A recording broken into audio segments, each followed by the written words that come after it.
residents, merchants, and neighbors, I want to welcome the county executive, the press, Bronxville Chamber President Leah Caro, Mary Marvin, and Claudio Icarino, who is the owner of Park Place Bagels 1 and 2.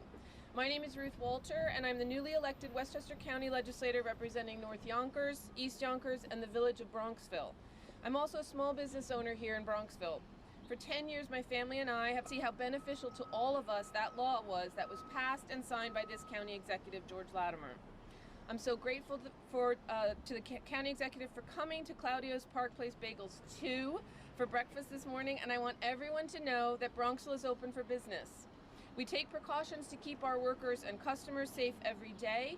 We all have become more aware of the 3 most important ways to stop the transmission of any virus.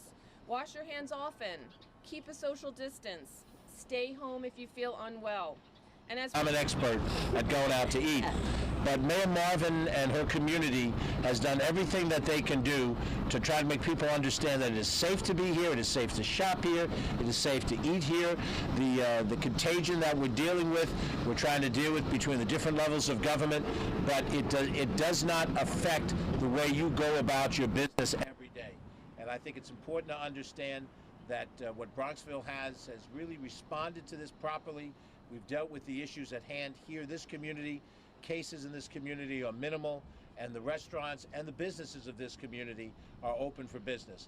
I know that Leah Caro, who heads the Chamber of Commerce, has the encyclopedic knowledge of every organization, every community that's here, but we want to be sure you know that we know that Bronxville is a great place to come to, it's a safe place to come to, and you should come to Bronxville. Thank you. I love when you say come to Bronxville, County Exec. I do say that in every community I'm in. No, I just want to sit down because I'm always up and down the streets, so thank you. Good morning, everybody. I think I can speak for all of the business owners here in Bronxville when I say please do come patronize our stores, eat in our restaurants. Bronxville is 1 square mile. We have 34 different places to get something to eat or drink, which is quite a lot, and they're all ready to have you come in.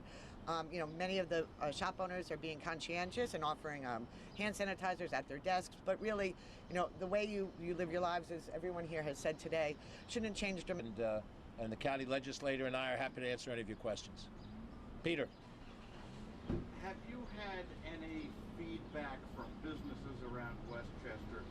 Are there examples of businesses being hurt, or is this an exaggerated fake news story? I think that as I've said before and others have said before, the fear of the virus has spread much faster than the virus itself. And that fear has caused some number of people to feel that they don't want to go out as they might normally to shop and to dine in the business community. That's why we're here to try to push that back up to normal levels. And does the county have any advice for businesses at this point? Well, I think what we're trying to do is dialogue with the business community. Sherry Rosenasher, who is with us here, is our liaison to local chambers of commerce. We've tried to do certain things that we think will be helpful to the business community. I know there's things we could do that would be more important, but the bottom line is that it's not so much that we have advice to businesses. What we're trying to do, and they announce the test results daily. The governor will announce the number of cases, and I don't know if he will do that, but we'll get statistics to follow that will identify those that are hospitalized. We're looking, obviously we have a lot of cases in Westchester County, but we're looking at the number of cases of people that are hospitalized, so we're certainly going to look at that and any of the other stories we've heard. We want to make sure that we are tracking people who may be hospitalized because of the coronavirus and not some other action. And there's always people going into Lawrence. By the way, Lawrence Hospital is still 6 cases that were announced yesterday. I expect when the announcement comes out later today, the number of cases will rise because there'd been testing in the cohort of people that were exposed. So I expect that number will rise. And Ty, I'd say by early mid-afternoon, we'll let you know if we have additional hospitalization numbers. Right now the number is 1. We'll see where we stand by this afternoon.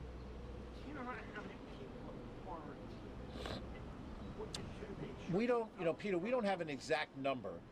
There's two levels of quarantining. There's precautionary was in the courts in Cortland, so we don't have a solid number to attach to it, but I think it's a fair number to say that we're in the range of 1,000 people that are under voluntary quarantine. The folks who are members, or do you keep track of them? I'm sorry, Peter, I missed you.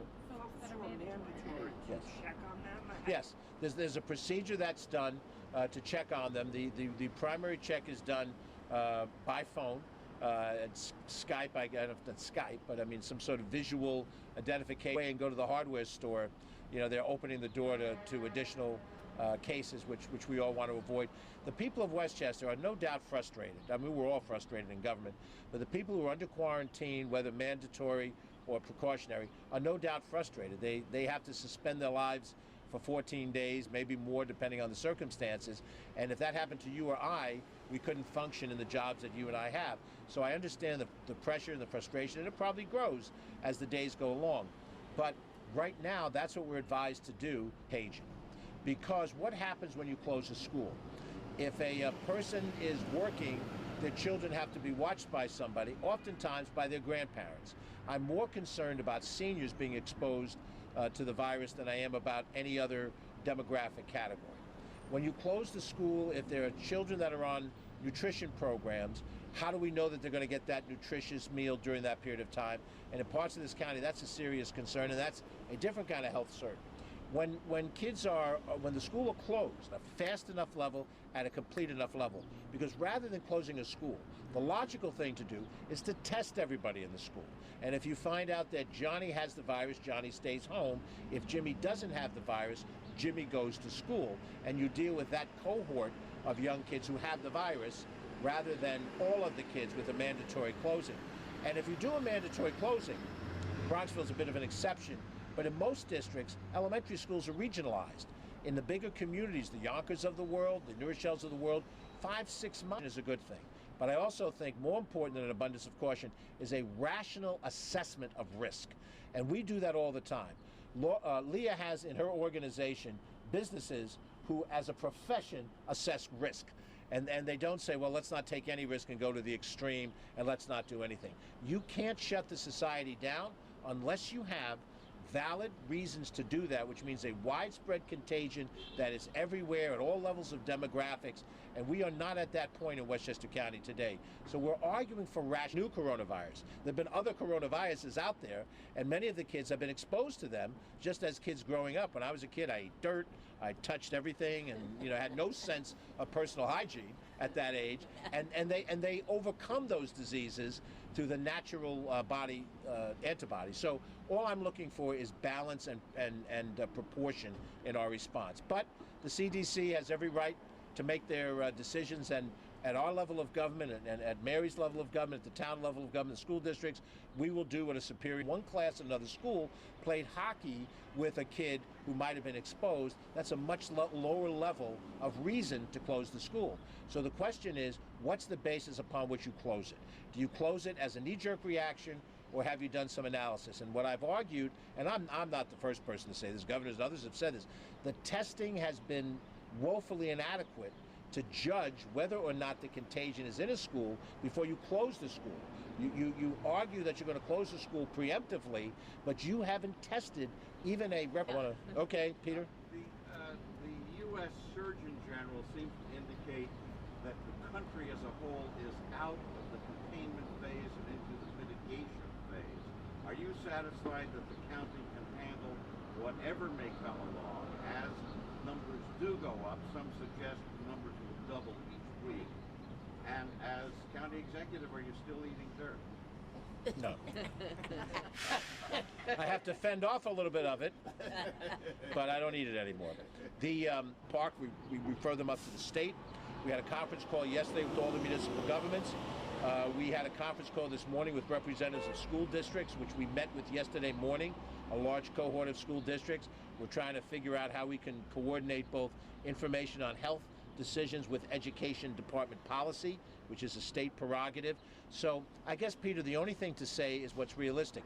We're responding in every way we can to the information on the ground. I'll give you one more example of it. We did not cancel any county events for conferences this week of young people at the county center we made the decision to postpone that to another date. And so that's the way you try to make decisions proportionate to what you think the potential risk is. And we shared some of that information with local officials, and the mayor Luisi of Tuckahoe and Supervisor Calavito and Mayor Spano, they have senior centers. They're making assessments now as to how they think those programs should or shouldn't go forward. And we're going to work with them cooperatively, whatever those decisions are. I'm going to take a break. We're going to have some bagels.